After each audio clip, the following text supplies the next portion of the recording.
আমার মা একজন আবৃত্তিকার। তার অনেক ইচ্ছে ছিল সে তার প্রিয় কবিতাগুলি পাঠ করে শোনাবেন। তাই আবার ফিরে এলাম আমার ব্লগে, যেখানে আমার মা রবি ঠাকুরের লেখা আমি কবিতাটি পাঠ করে শোনাবেন। এডিটিংয়ে রইলাম আমি, আর ভিডিওগ্রাফিতে আমার বাবা। So let's start.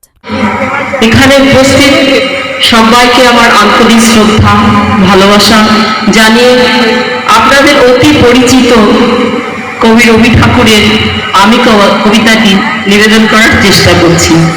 যদি ভুল ত্রুটি হয় আপনারা জানিয়েন, সবাই খুব জ্ঞানী গুণীজন, সবাই সবকিছু জানেন, কিন্তু আমি অতটা ঠিক পারি না, তবুও চেষ্টা করছি এবং নিজ বলে সব মার্জনা করবেন।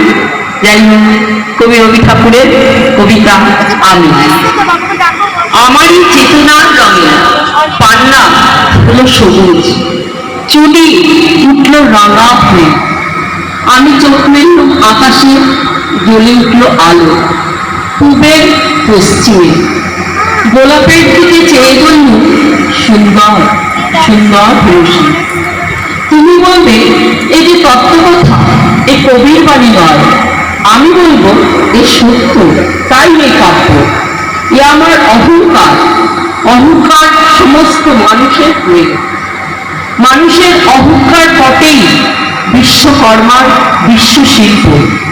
তত্ত্বজ্ঞানী জপ করছেন নিঃশ্বাসে প্রশ্বাসে, না না না, না পান্না, না চুনি, না আলো, না গোলাপ, না আমি, না তুমি।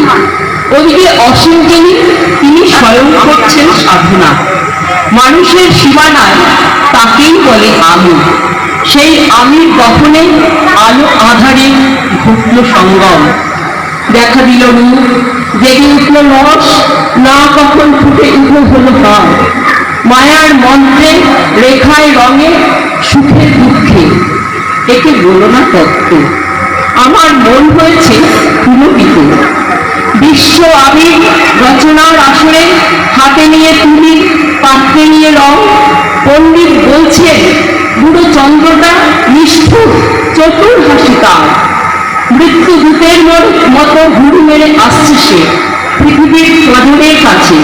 একদিন দেবে চরম প্রাণ তার সাগরে পর্বতে, মর্তলোকের মহাকালের নূতন ছাতায় পাতা জুড়ে নামবে একটা শূন্য। সেদিন বিরাহীন সভায় একা রবেন বসে নীলিমাহীন আকাশে, ব্যক্তিত্ব ভরা অস্তিত্বের গণিত তত্ত্ব নিয়ে। তখন বিরাট বিশ্বভুবনে দূরে দূরান্তে অনন্ত অসংখ্য লোকে লোকান্তরে এবারই ধরিত হবে না কোনো কালে। তুমি সুন্দর, আমি ভালোবাসি। বিধাতাকে আবার বসবেন সাধনা করতে, যুগ যুগান্তর ধরে প্রধান সন্ধ্যায় জপ করবেন কথা কর, কথা কর। বলবেন বলো তুমি সুন্দর, বলবেন বলো আমি ভালোবাসি। নমস্কার।